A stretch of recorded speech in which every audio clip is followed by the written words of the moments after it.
So, good day everyone. Today, I will be discussing the coverage of our final term in Law Enforcement Operations and Planning with Crime Mapping.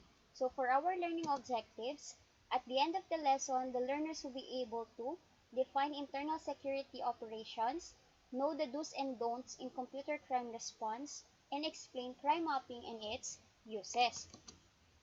So, internal security operations are those acts carried out by the domestic security agents such as the police, customs services, immigration services, and others for the purpose of containing domestic threats to the security of the country.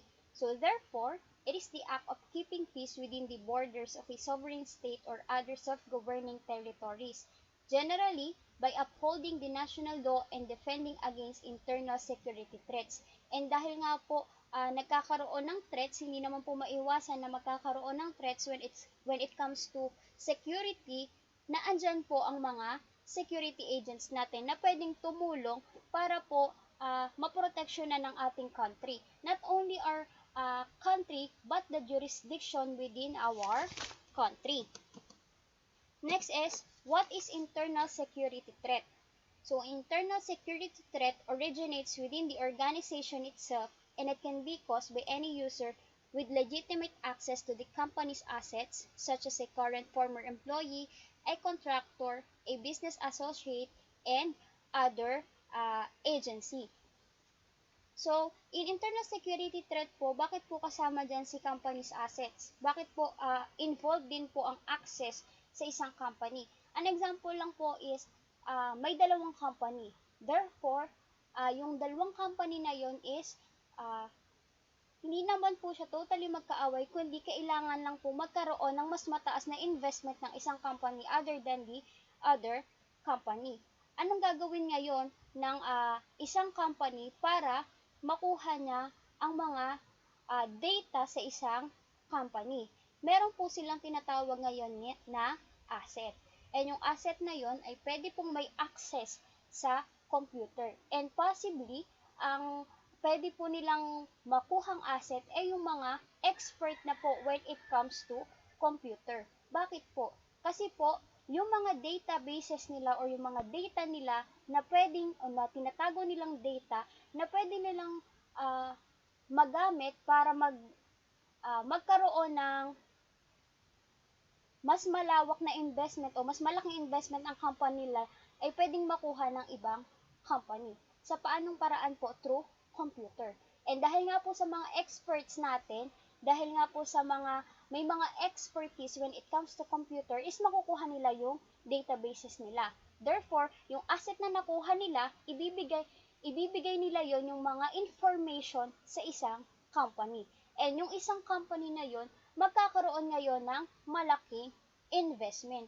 So, sa Pilipinas, marami rin po ang nangyayaring ganan when it comes to company. Kasi may mga company po na hindi po talaga hindi po nagkakaroon ng malaking investment. Ngayon, para sila ay magkaroon ng malaking investment, ano po ang gagawin nila? Gagawa sila ng paraan para tumaas yung investment nila kahit po in a wrong way. Kaya po nagkakaroon tayo ng threat when it comes to internal security. Next is, kasama din po dito ang terrorism. So, terrorism in the broadest sense, the use of intentional violence for political or religious purposes. So, it is used in this regard primarily to refer to violence during peacetime or in the context of war against non-combatants, mostly the civilians and neutral military personnel. So, yung terrorism po, under po siya ng organized crime. Pag sinabi pong organized crime, they are being motivated by profit, or the crime is being motivated by profit. But take note, not all crime are motivated by profit. So, when the crime is being motivated by profit, under na po siya ng organized crime. And sino po yung papatakbo ng organized crime? And yun po yung mga terorista or yung mga terrorist natin.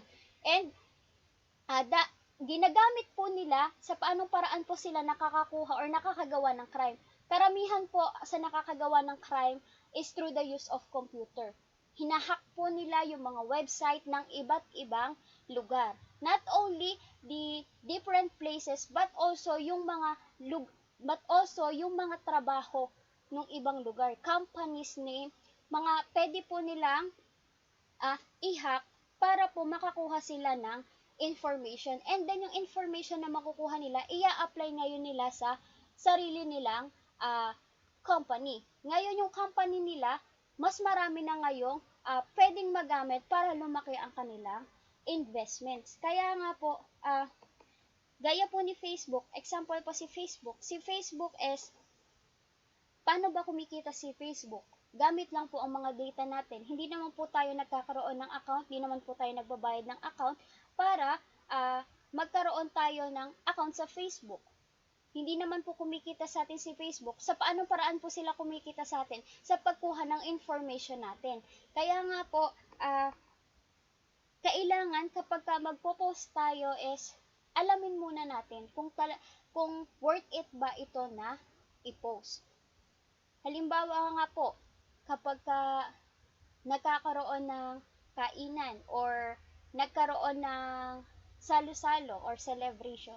Ngayon, kada salo-salo or kada celebration, hindi maiiwasan ng picture. Picture muna at the moment. Ngayon, hindi nyo na na-enjoy yung moment.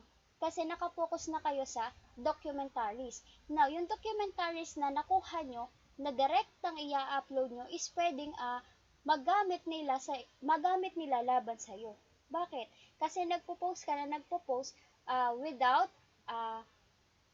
informing other person. Halimbawa po ako, nagpipicture ako sa crowded places. Ngayon, may nahagip ako sa camera ko.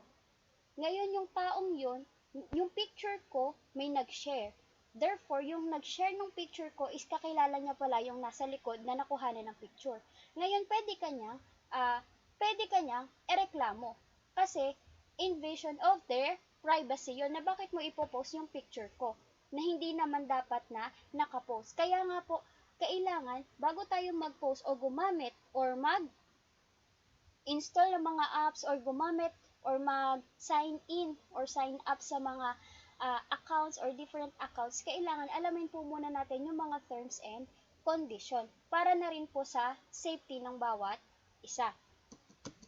Next is bomb threat and bomb incident emergency response. So upon the receipt of report, they have to know the exact location. So,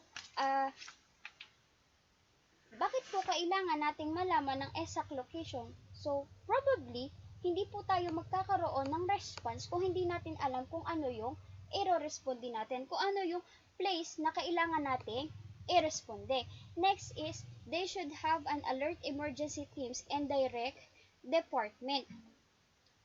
Ang alert emergency teams and direct department po is, they are responsible in searching.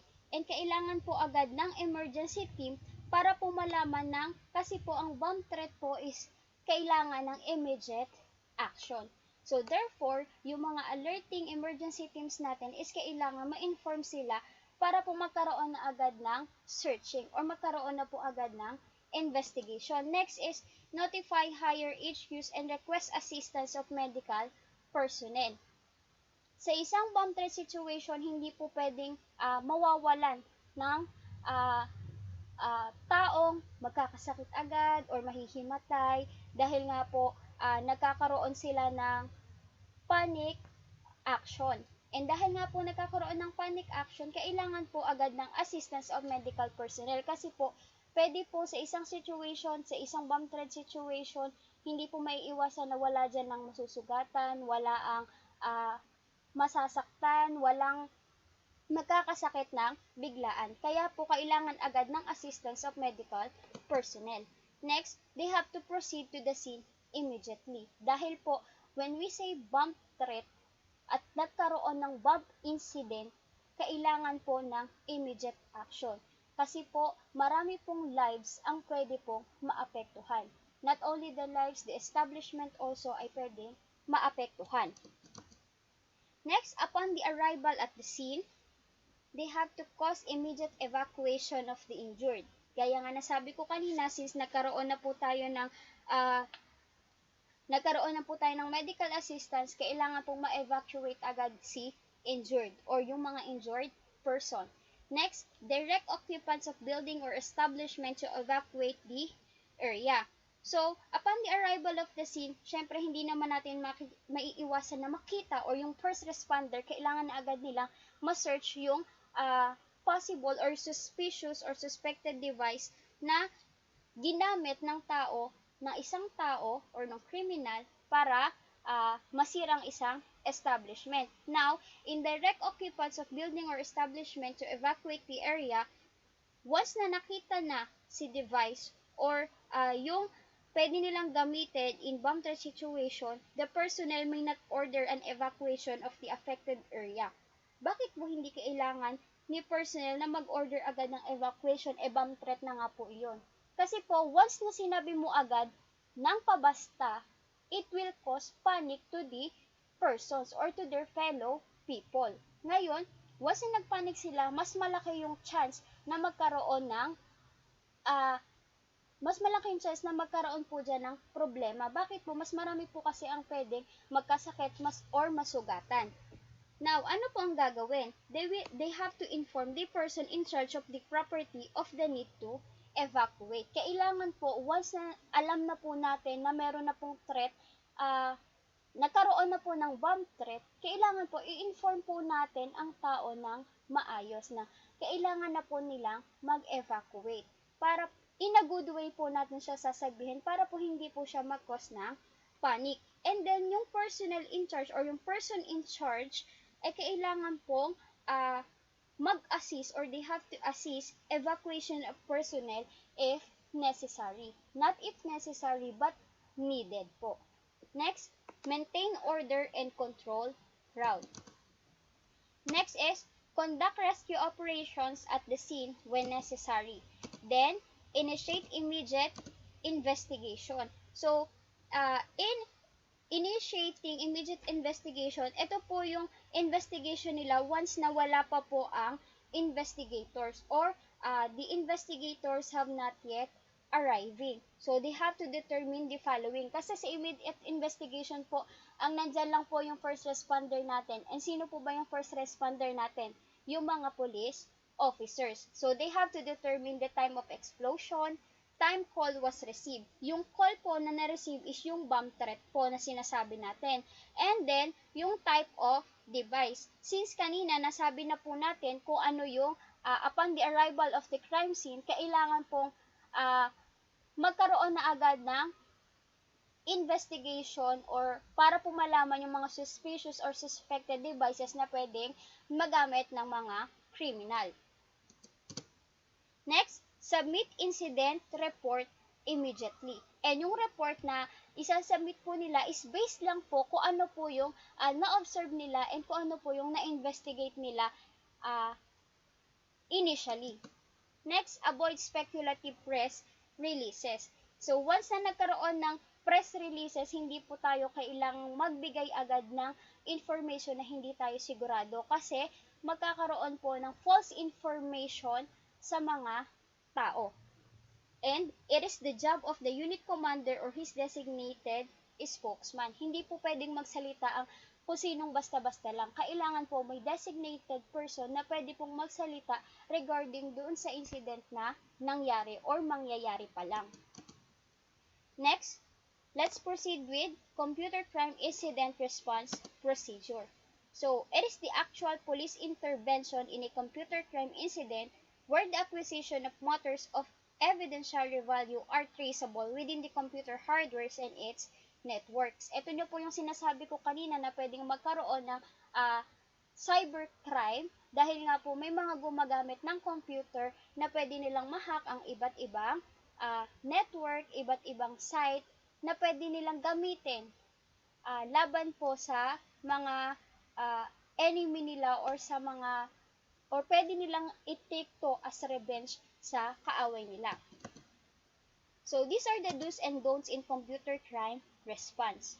So, when the computer is off at the time of arrival, do not turn it on. Ito na po yung nagkaroon na po ng, nakuha na po nila yung computer. And yung computer na yun, yung may lamang evidence po. Dahil nga po, ito po yung ginagamit nila para manghack or para makasira or makagante sa ibang kaaway nila. So, when the computer is off at the time of the arrival, do not turn it on.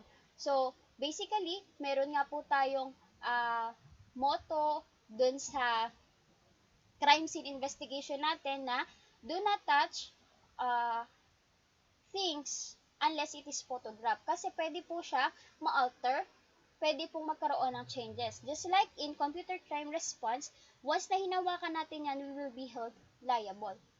And, kailangan lang po, kapag yan ay naka-off at the time of arrival, hindi po natin siya bubuksan. And, vice versa, when it is on, do not turn it off, nor touch its mouse or keyboard. Next, if ever available, call for the computer incident response team. Next is, if one is not available, the unplugging of the computer, whether it is on or off, at the time of unplugging should be done by pulling out the cable directly from the back of the central processing unit. So, directly po, sa central processing unit na po talaga siya i-off. Para po wala na po tayong ma-alter o magkaroon ng changes doon o ma-forge sa computer. And ang gagawa lang po nito is yung computer experts natin. Kasi po, once na nagkaroon ng response or computer incident response, ang kasama po natin dyan ay mga experts within computer. So, the computer should be carefully handled and packed for transport to the police station. Hindi naman po natin pwedeng dala-dala lang si computer. Kailangan po, it should be packed bago po i-transport sa police station. Gaya nga po sa evidence natin, once na na-gather na natin yung evidence, once na nakuha natin yung evidence, saan po ba natin ilalagay? Isinisil po natin. And kailangan po may initial pa din ng investigator or nung kung sino man po ang team na pumunta or nag-respond doon sa crime scene. Next, only a computer forensic expert should search for any evidence contained in the computer hardware. Kung sa tingin nyo, wala naman kayong alam sa computer, kung may alaman, hindi nyo siya totally gamay, ang kailangan po natin is computer forensic expert. Para po, alam nila yung pasikot-sikot sa computer hardware natin. Next is, so that would be the do's and don'ts in computer crime incident response procedure. Next will be our last topic in final examination, the crime mapping. So, crime mapping describes crime by displaying crime incidents on the map. So, when we say crime mapping, ito po ang example ng crime mapping natin. Ito naman po is crime mapping ng Washington, D.C. And ang crime mapping lang po nito is nakafocus lang po siya sa homicide. So, as you can see in the left side or on the left side of our slide, meron pong nakalagay dyan ng method of homicide. So, kapag gumamit po ng guns, ang legend po natin is red. While fog knife po, yellow. And for other method po is green. So, sa homicide, Washington, D.C., for example po, sa White House, ang nangyari po is since white po ang legend niya, so other po yun. Other method po ang ginamit niya para po pumatay ng tao. Sa White House, nandito po ang pangyayari. Therefore, makikita na po natin sa mapa ng Washington, D.C. kung saang place nangyari ang homicide. Next is sa US Capitol po. Makikita nyo rin po na meron pong arrow and white po again yung legend po natin. Therefore, other method po ang ginamit niya. So, just like po dito sa Pilipinas, halimbawa po, sabihin nyo, ma'am, paano po pag nangyari po yung crime dito sa 13? May jurisdiction ba ang ibang place dyan para po makuha natin or mahuli kung sino yung suspect? And yes po, may jurisdiction.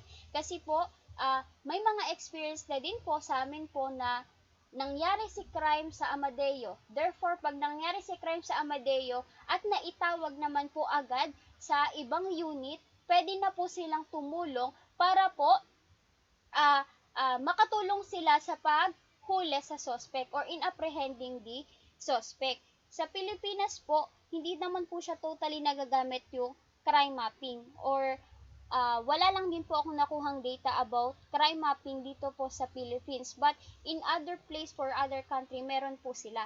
And yung crime mapping po nila is just like this. Sa Washington DC nga po, meron po silang mapa or nandun na rin po sa within the station na din po nila kung ano po yung mga places under Washington DC. Now, sa places na yon, meron pong nakalagay doon kung ano po yung crime na pwedeng mangyari.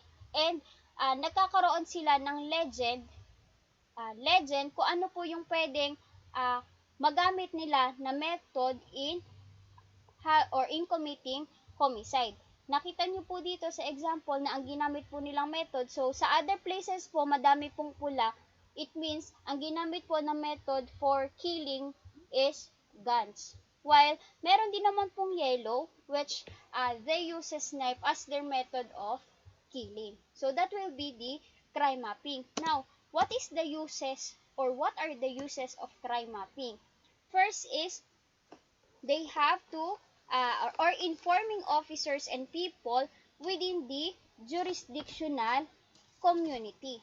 So, bakit po kailangan i-inform pa ang ibang tao? Pwede namang within their community lang or within their place lang kung sino lang nakilala. So that they will be aware for the crime happened within their community. Hindi naman po kasi pwede na sa isang community, ikaw lang yung nakakaalam. Dapat, aware din ang mga tao or within the community kung ano yung mga crime na pwedeng mangyari para maiwasan na rin nila at makagawa agad sila ng immediate action kung ano ba yung pwede nilang gawin or hindi nila gagawin para maproteksyonan din ang sarili nila.